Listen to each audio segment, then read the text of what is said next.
नमस्कार मित्रांनो, आपल्या यूट्यूब चॅनलवरती तुम्हा सर्वांचं पुन्हा एकदा स्वागत। शिवसेना ठाकरे गटाचे खासदार संजय राऊत यांनी दाखल केलेल्या मानहानीच्या फौजदारी तक्रारी प्रकरणी माझगाव न्यायदंडाधिकाऱ्यांनी भाजप नेते आणि मत्स्य व्यवसाय आणि बंदरे विकास राज्यमंत्री नितेश राणे यांच्या विरोधात जामीनपात्र वॉरंट काढले आहे।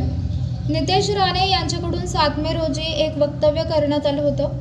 येत्या 10 जूनपर्यंत संजय राऊत राष्ट्रवादी काँग्रेस पक्षात प्रवेश करतील असे नितेश राणे म्हणाले होते।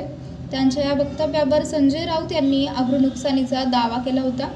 दरम्यान या प्रकरणी माझगावच्या कोर्टात ही केस सुरू असताना नितेश राणेंनी दुसऱ्या कोर्टात या केसची सुनावणी व्हावी अशी मागणी करत सेशन कोर्टात धाव घेतली होती।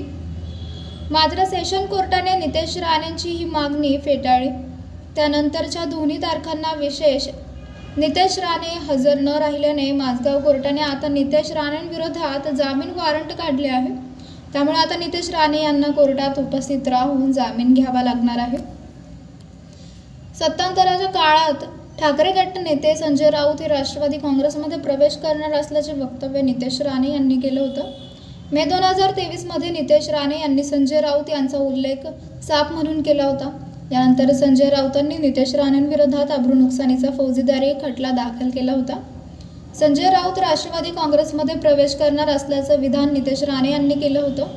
हे विधान म्हणजे माझी सार्वजनिक बदनामी असल्याचा आरोप करत संजय राऊतांनी न्यायालयात याचिका दाखल केली होती।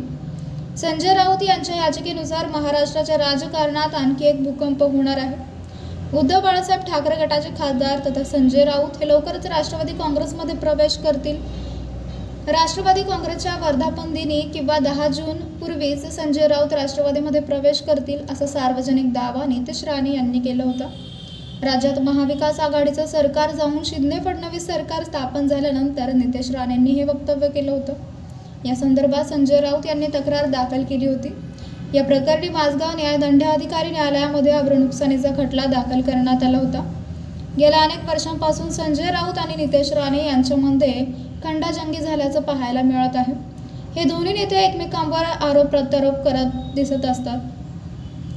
तर मित्रांनो, आपल्याला काय वाटते? आपली प्रतिक्रिया आम्हाला कमेंट बॉक्सच्या माध्यमातून नक्कीच कळवा।